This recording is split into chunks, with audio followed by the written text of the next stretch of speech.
오늘도 3월 전진의 달 이제 마지막 번째 주일로, 그리고 사순절 네 번째 주일을 맞아 주일 성수와 예배드림으로 이 시간 함께 하시는 모든 믿음의 일꾼들 위해, 하나님의 존귀한 백성 위해 이 예배를 통해 하나님 주시는 은혜와 평강과 사랑으로 충만 가득할 수 있기를 주님의 이름으로 축복합니다. 아멘. 탕자의 비유가 주는 교훈, 오늘 누가복음 15장 11절에서 24절까지 말씀을 중심으로 함께 말씀을 상고하고 그 은혜를 받아 삶의 자리에서 실천하는 우리 모두가 될 수 있기를 다시 한번 주님의 이름으로 축복합니다. 아멘. 자, 누가복음 15장, 오늘 우리가 읽은 탕자의 이야기, 집을 가출하여 아버지의 모든 재산을 다 허랑방탕에 쓰고 돌아온 죄인 아들 이야기.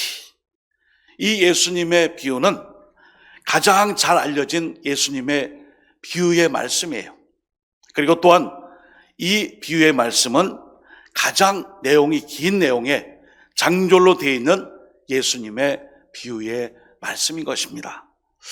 우리 이 말씀을 상고하기 전에 그림 하나 먼저 보겠습니다. 네덜란드의 빛의 화가라 불리는 렘브란트는 돌아온 탕자라는 그림으로 오늘 본문을 이렇게 저렇게 그림으로 묘사하고 있어요. 여러분, 이 렘브란트의 작품, 이 돌아온 탕자, 마치 조명을 비추듯이 둘째 아들과 아버지를 환하게 이렇게 밝히 보여주죠. 사실 여기에는 이 그림을 그린 렘브란트의 자기 이야기가 담겨져 있습니다. 이 그림을 그릴 때에 렘브란트는 아내와 그리고 하나밖에 없는 그 외아들을 잃었어요. 죽음으로, 갑작스러운 이 죽음의 사고로 인하여 아내와 아들을 잃었습니다. 그때 자기가 가진 재산과 모든 쌓은 명성도 동시에 다 잃어버리는 상황이 되었습니다. 가족의 이 죽음의 슬픔 못지않은 자신의 명성과 재산과 모든 것을 잃는 첩첩산중의 어려움을 겪게 되었습니다. 이때 이 엄청난 시련을 겪으면서 렘브란트는 자신이 젊었을 때에 방탕한 생활을 했던 그것을 돌아보면서 자신의 모습이 누가복음 15장에 나오는 탕자, 작은 아들과 같음을 마음에 여기고 이 작품을, 저 그림을 그렸던 것이죠. 그림을 자세히 보면은 초라한 이 탕자, 작은 둘째 아들의 모습과 그를 감싸는 아버지의 모습이 나와요. 초점을 잃고 있는 아버지의 그 지친 눈은 그동안 얼마나 아들을 기다렸는지 그 모습을 보여주고 있습니다. 그리고 특이한 것은 작은 아들 탕자의 어깨를 감싸고 있는 아버지의 커다란 두 손이 다르게 묘사되어 있어요.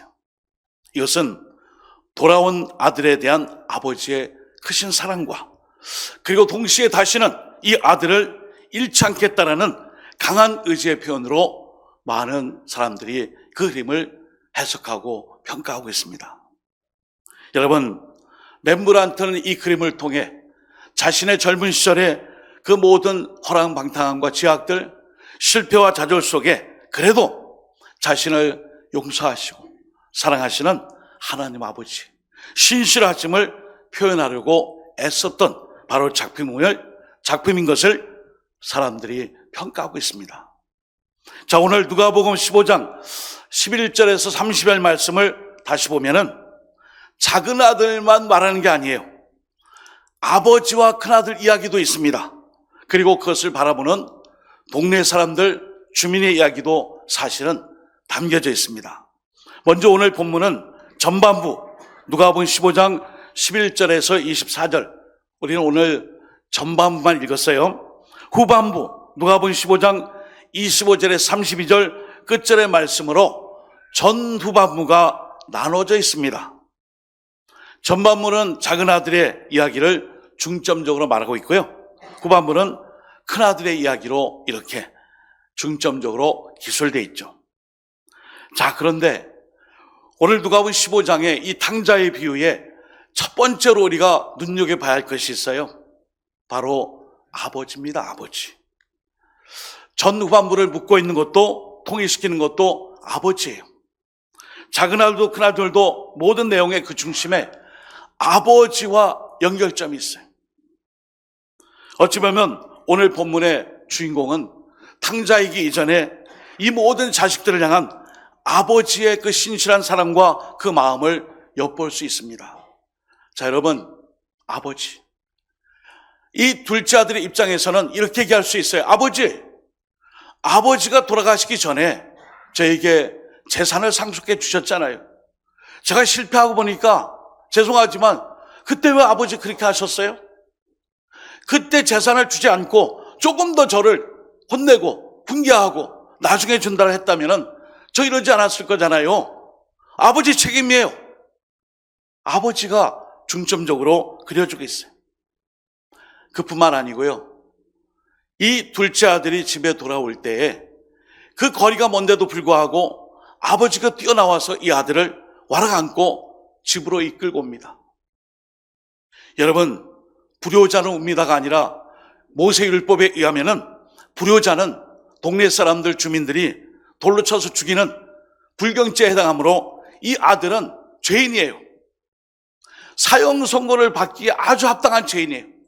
근데 이 아버지가 모든 걸 다 차지하고 이 아들, 둘째 아들을 붙잡고 집으로 데리고 와요. 아무 소리 하지 말아라. 네가 잘못했다고 얘기했지만 더 이상 얘기하지 말아라. 여봐라. 신발을 신기고 옷을 입히고 내 그 반지를 갖다 끼우게 하고 산의 진미로 진송찬을 만들고 잔치를 배설하라. 자, 이웃 사람을 초청해라. 모두가 함께 와서 죽었다 살아 돌아온 이 아들을 위해 잔치를 베풀자. 아버지, 저 그런 존재 아닌데 아무 소리 하지 마라. 이 아버지가 그 중점에 놓여져 있어요. 오늘 말씀 시작과 마지막을 장식하는 사람 역시 아버지예요. 오늘 이 둘째 아들은 사실 엄청난 죄인이에요. 근데 아버지가 다 덮어줍니다. 여러분, 유대인들의 관례에 의하면은 재산 분배는 아버지의 임종 직전이나 죽음 이후의 사후에나 이 재산의 분배와 상속이 이루어졌어요. 근데 이 둘째 아들, 작은 아들이 아버지에게 요청합니다. 아버지, 저에게 제 몫의 이 분깃의 재산을 주세요. 이 말은 다른 말로 해볼까요?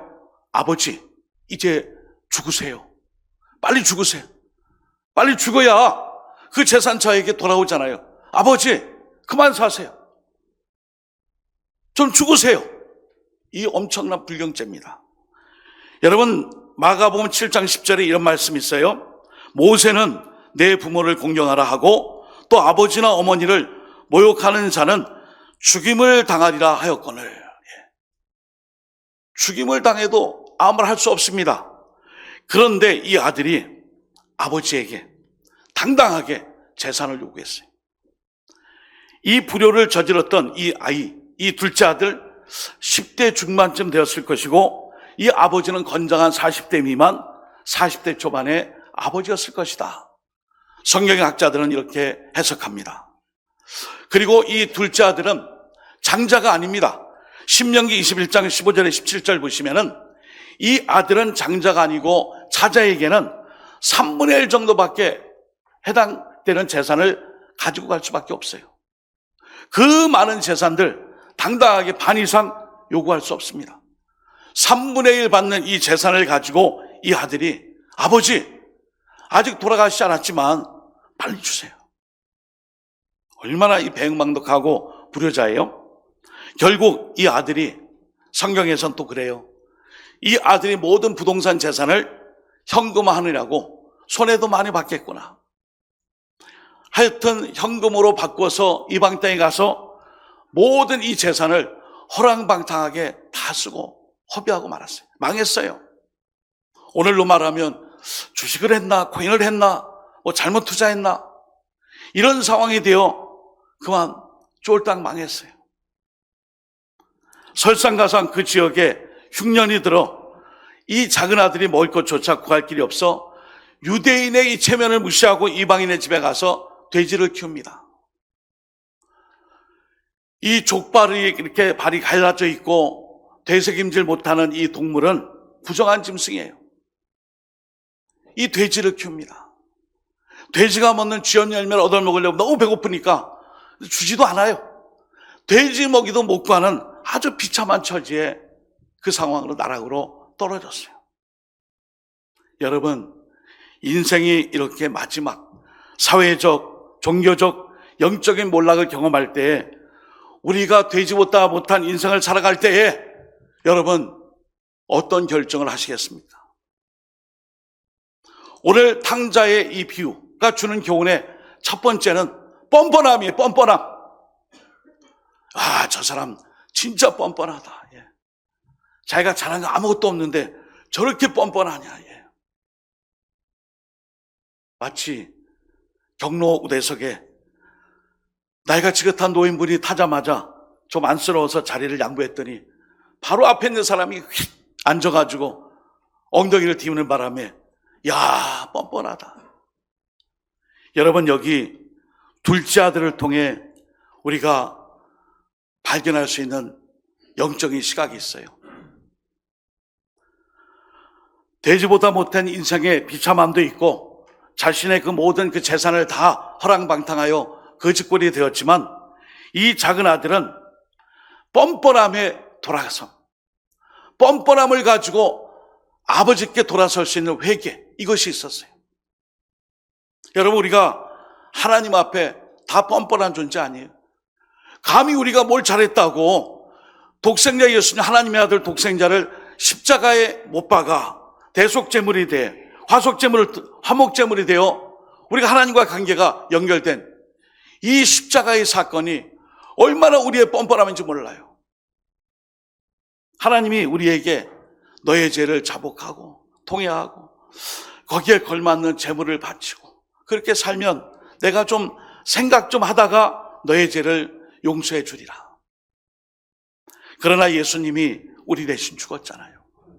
나의 이 뻔뻔함과 죄악과 이 모든 이런 것을 낱낱이 고발하지 않고 그냥 다 짊어져 주셨어요. 여기 이 둘째 아들은 마지막 인생의 막장 내리막길 막다른 골목에 딱 처했을 때에 하늘과 내 아버지께 내가 죄를 졌구나. 내가 창피하고 뻔뻔해도 아버지께 돌아가야 되겠구나. 돌아섰어요. 여러분, 오늘 우리는 뻔뻔함의 이 돌아섬, 뻔뻔함의 이 회개 속에서도 하나님 아버지의 그 사랑과 그 하나님 아버지의 긍휼과 용서로 말미암아 우리가 구원을 받게 된 줄 믿습니다. 아멘. 이게 은혜예요. 이게 은혜입니다. 뻔뻔함이 가져다준 은혜는 내가 한 거 아니에요. 하나님 아버지께서 이런 뻔뻔한 존재를 사랑하셔서 독생자를 십자가에 달려 죽게 하셨다고요.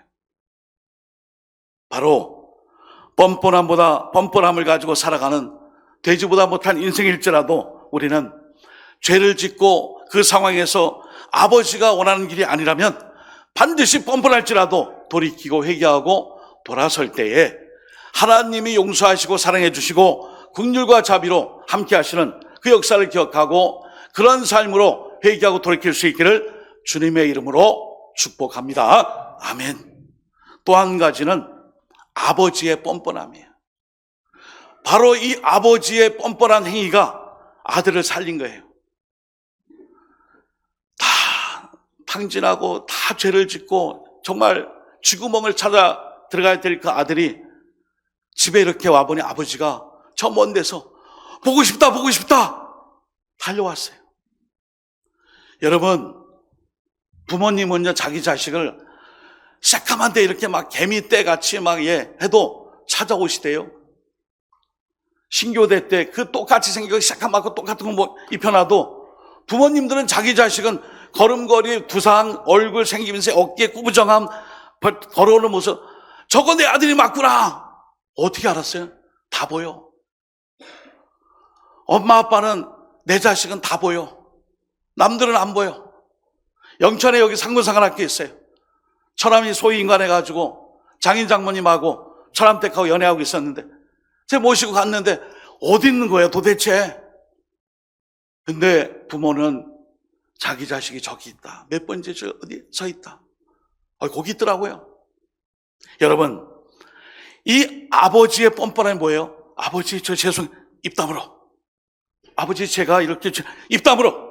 이리 와. 옷 다 벗어. 가락지 껴. 옷 입어. 신발 신어. 그리고 이 모든 일에 대해 말하지 마. 함구해. 집안의 하인들에게 진수성찬을 가지고 오고 산의 진미를 해서 잔치를 베풀고 아들을 마음껏 둘째 아들을 높여줍니다. 동네 사람들은 기다리고 있었어요. 저 죄인 불효자 오기만 해라. 우리가 아버지를 대신해서 손봐주고 우리가 벌을 주리라. 다 필요 없어. 가. 내 아들이야. 하며 이 아들에게 입히고 또 잔치를 벌이고 가락지를 껴주고 신발을 신기고 또 단장을 해주고. 왜 그래요? 아무 소리 하지 마. 내 아들이야. 내 새끼야. 하며 뻔뻔할 정도로 자식을 위해 희생했어요. 오늘 이 본문에는 바로 아버지의 뻔뻔함도 있어요. 이 뻔뻔함이 쥐구멍을 찾아 죄악 가운데 최악의 상태에 있었던 이 아들을 최상의 상태로 회복시켜줍니다. 이 아버지는 집을 떠나 자신의 뜻을 거역한 이 둘째 아들에게 잘못을 고백하고 회개할 수 있는 기회조차 주지 않고 가장 좋은 것들로 다 채워줬어요. 여러분, 예수님이 누구십니까? 하나님의 아들이신데 우리를 위해서, 이 독생자 예수님이 나를 위해서 십자가에서 돌아가셨잖아요. 자, 이렇게 해서 이 아들은 가족과의 화해는 물론 동네 사람들의 이 죽음의 형벌도 다 물리쳐주시고 아버지의 이 뻔뻔스러운 행동을 통해 은혜 가운데 자비와 긍휼과 용서 가운데 이 아들의 삶이, 둘째 아들의 삶이 회복됐어요. 이것이 오늘 전반부 내용입니다. 그러면 후반부에는 큰아들 얘기가 나와요. 여러분, 이 큰아들이 누구예요? 우리예요, 우리. 자, 누가복음 15장 30절, 아버지의 살림을 장녀들과 함께 삼켜버린 이 아들이 돌아오매 이를 위하여 살찐 송아지를 잡으셨나이다.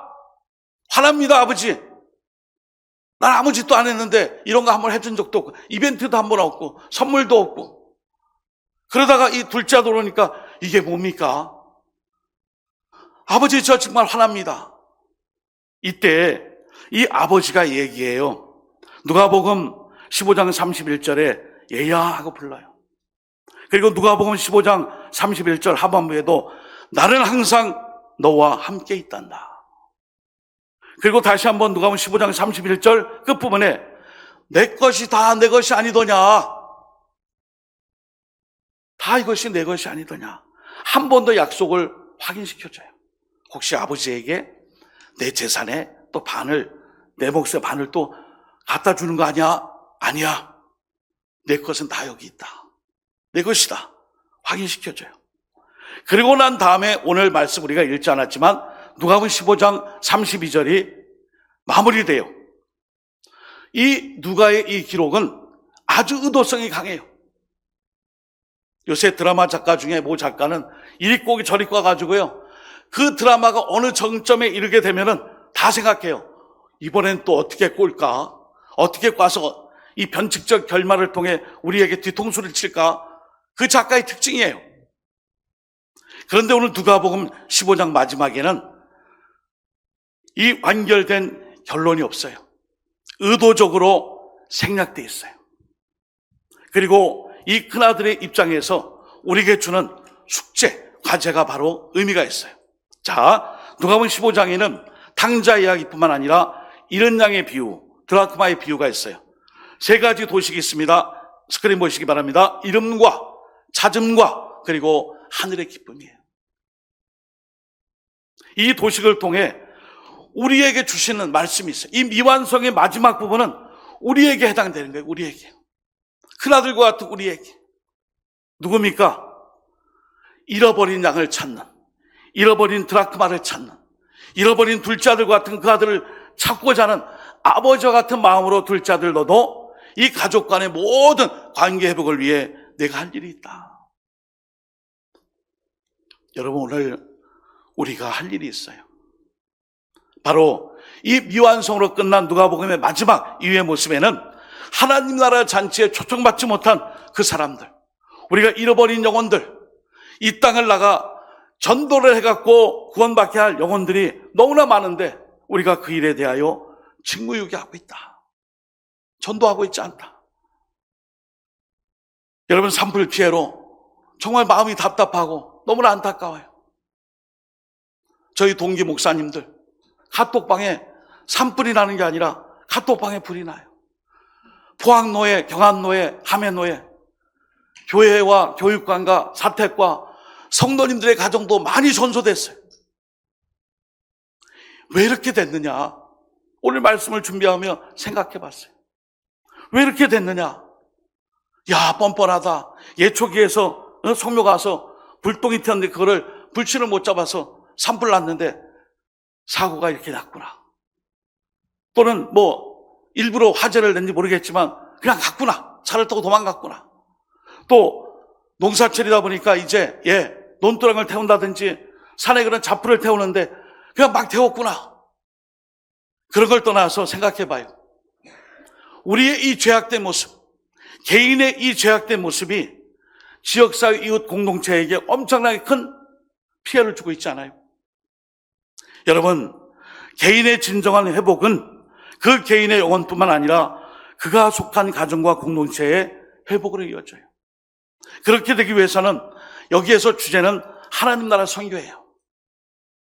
나만 잘 믿고 나만 구원받자, 좋은 일이에요.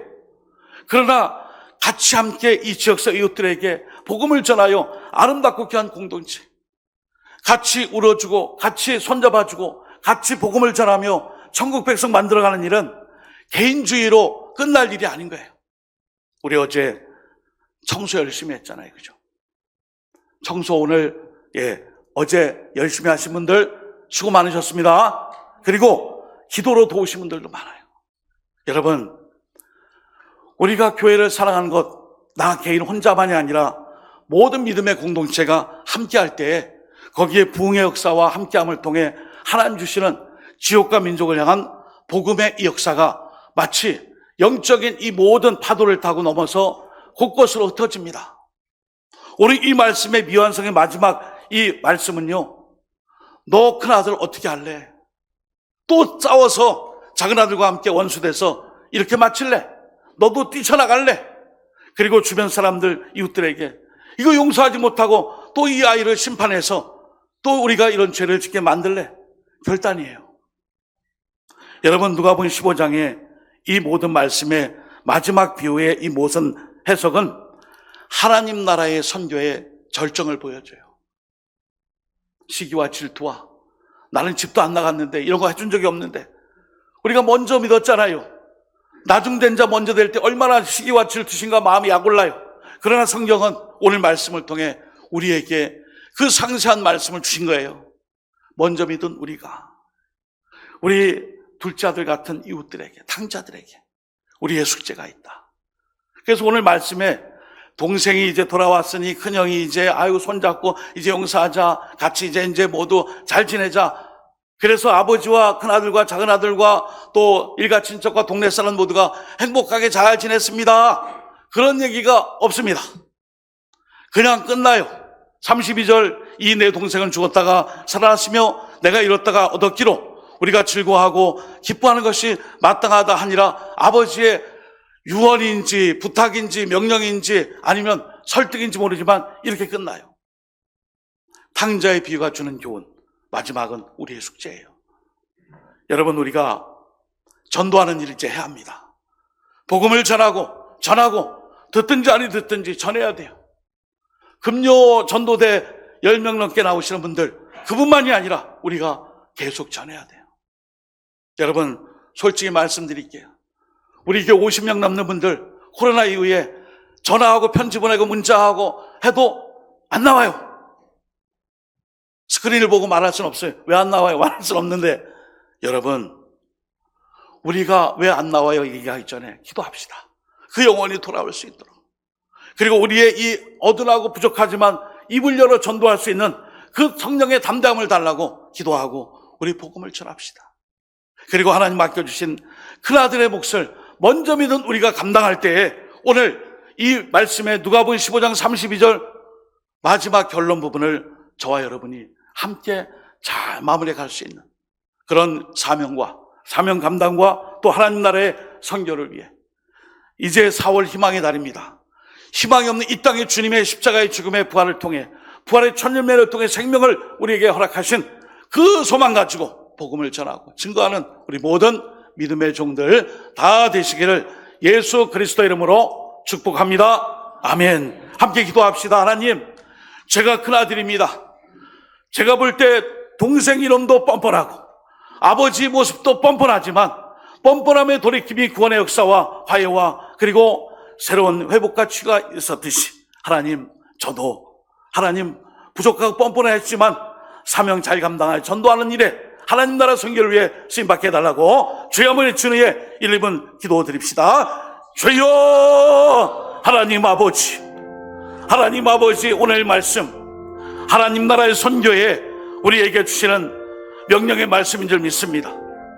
결론이 나지 않은 이 누가복음 15장의 32절 이후의 말씀은 오늘 우리에게 주시는 아버지 전도의 열정과 식어진 우리의 전도의 아버지 하나님 회복을 위해 이 말씀 주신 줄 믿습니다. 아버지, 금요 전도대뿐 아니라 우리가 일상에서의 전도의 사명과 우리 교회 부흥과 성장을 위해 성령의 능력으로 이제 4월에는 희망을 품고 부활의 증인을 그리스도의 복음의 역사를 아버지 증거하는 자로 쓰임받게 하여 주옵소서. 하나님 도와 주옵소서. 그 은혜를 아버지 이웃과 지역사회 만방에 전할 수 있게 하여 주옵소서. 하나님 아버지, 오늘도 누가복음 15장 32절 이후에 결론이 없는 말씀이지만 그 결론 부분을 하나님 나라의 선교와 복음 전파를 위해 제가 그 사명의 주인공 되겠습니다. 이 결단으로 기도드리고 실천하며 나갈 때 우리 모두가 복음 전파의 그 증인으로 살아가게 하여 주옵소서. 예수님의 이름으로 기도드립니다. 아멘.